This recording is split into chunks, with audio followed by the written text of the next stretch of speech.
Hey guys, my name is Elijah and in this tutorial I will show you how to delete history on Reddit.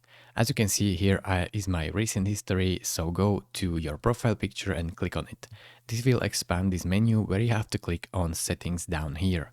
Now simply go to privacy and scroll down until you see clear history. Click on clear right here, and as you can see post view history is cleared.